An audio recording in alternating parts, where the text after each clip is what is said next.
क्या बताएं पास साहब, इस समय बहुत दुखी है। कितना प्रार्थना करवाए लेकिन घर की समस्या ठीक ही नहीं हो रही है। कुछ उपाय बताइए ताकि हमारा घर अच्छा हो सके। उपाय तो है, पर उसके लिए थोड़ा पैसा खर्चा होगा। बाहर से एक पास्टर साहब को बुलाना पड़ेगा, वो आपके घर में आके प्रार्थना करेंगे, लेकिन इसमें लगभग 7 से 10 हजार का खर्च आ सकता है। खर्च की चिंता आप मत कीजिए, बस बुलाइए, हमारा घर अच्छा हो जाए बस। Subscribe now and press the bell icon. Never miss an update. ताकि हमारा भी इंतजाम होता रहे। जय मसीह की जान भैया। जय मसीह के पास साहब। और सर्दी का आनंद ले रहे हैं? हाँ आइए बैठिए। और बताइए कैसे हैं? अरे क्या बताएं पास साहब, इस समय ऑफिस में बहुत काम रहता है, बॉस रात दिन चिल्लाता रहता है। कल एक पास साहब आने वाले हैं, प्रार्थना करवा लीजिए, सब कुछ ठीक हो जाएगा। अरे वाह, कल आइए फिर हमारे यहाँ, खाना पीना भी हो जाएगा यहीं और बढ़िया से प्रार्थना दुआ भी हो जाएगी। हाँ वो तो है, पर वो बड़े चर्च के पास साहब हैं, खाने पीने के साथ कुछ दान दक्षिणा भी उन्हें देना पड़ेगा, समझ रहे हैं ना आप? ओह ऐसी बात है, चलिए ठीक है, ले आइए, कोई बात नहीं। ठीक है भैया, फिर मैं चलता हूँ। जय मसीह पास साहब, कल मिलते हैं। जय मसीह भैया। नमस्ते भाई साहब। नमस्कार, बताएं। अरे मेरी पत्नी को भूत पकड़ता है, मैंने सुना है आप लोग भूत भगा देते हैं। हाँ बिल्कुल, आपने सही सुना है। क्या आप मेरे घर आकर मेरी पत्नी का भूत भगा सकते हैं? हाँ बिल्कुल भगा देंगे, पर हम 4-5 जन को आकर आपके लिए प्रार्थनाएं करना होगा। आने जाने का 4 व्हीलर से हम आएंगे जाएंगे, उसके लिए कम से कम आपको 4-5 हजार रुपए का खर्च करना पड़ेगा। सब इंतजाम हो गया भैया, कल आ ही जाना। 3 मुर्गे फंस गए हैं, हम लोगों का सबका इंतजाम हो जाएगा। 50 आपका, 50 मेरा।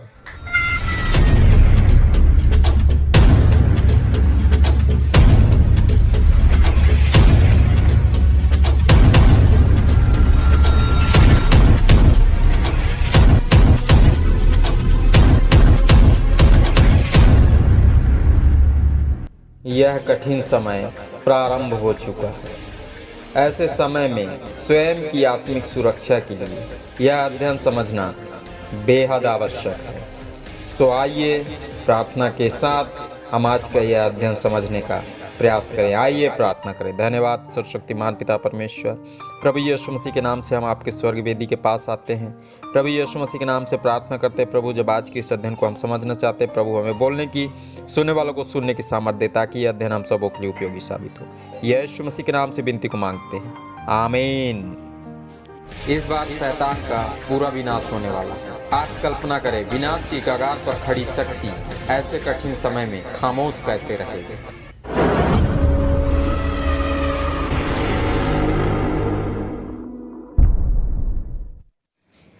प्रभु यीशु मसीह के नाम में आप सबों को जय मसीह की। यह कोई प्रमाण नहीं, सिर्फ और सिर्फ बाइबल की भविष्यवाणियों की गणनाओं पर आधारित अध्ययन है। इस बार वह शक्ति विरोध एवं सताव के द्वारा पूरा प्रयास कर रही है, कैसे प्रभु के संतानों को वह स्वयं के साथ विनाश का भागीदार बना सकती है। वर्तमान परिस्थिति की गणनाओं के आधार पर सन 2024 में भारी बदलाव होगा। प्रशासक बदले जाएंगे। जो नया प्रशासक आएगा वह प्रभु की योजना अनुसार धर्म विरोधी कानूनों को सख्ती से लागू कराने आएगा। प्रकाशित वाक्य की पुस्तक 6 अध्याय 11 पद, उनमें से हर एक को श्वेत वस्त्र दिया गया और उनसे कहा गया कि और थोड़ी देर तक विश्राम करो, जब तक कि तुम्हारे संगी दास और भाई जो तुम्हारे समान वध होने वाले हैं उनकी भी गिनती पूरी ना हो ले। दोस्तों, यूहन्ना जी द्वारा देखा जा रहा यह दर्शन बताता है, जब धर्म विरोधी कानूनों को सख्ती से लागू किया जाएगा तब प्रभु इन दिनों में विश्वासियों को परख कर छांटेगा। इस प्रशासक के सख्त आदेशों के कारण सन 2025 से कई धार्मिक दंगे होंगे। धर्म के नाम पर भीषण मारकाट होगी। लोग कराह कराह कर प्रार्थनाएं करेंगे। प्रार्थनाओं का शब्द 5वीं मोहर खुलते ही स्वर्ग में गूंजने लगेगा। वेदी अर्थात धार्मिक स्थलों पर धर्मी मारे जा रहे होंगे, कराह कराह कर प्रार्थनाएं कर रहे होंगे। बाइबल की भविष्यवाणियों की गणनाओं के आधार पर 5वीं मोहर के खुलने का समय सन 2029 होना चाहिए। यह मोहर खुलते ही धर्मियों की इन प्रार्थनाओं का जवाब स्वयं प्रभु परमेश्वर देगा। आप सबों को निश्चय ही स्मरण होगा, इस सीरीज के आरंभ में पवित्र आत्मा ने बताया था, जो भविष्यवाणी प्रभु ने मत्ती रचित सुसमाचार उसके 24 अध्याय में की थी, उसी भविष्यवाणी का चित्र पवित्र आत्मा ने प्रकाशित वाक्य की पुस्तक में दिखाया है। इस सीरीज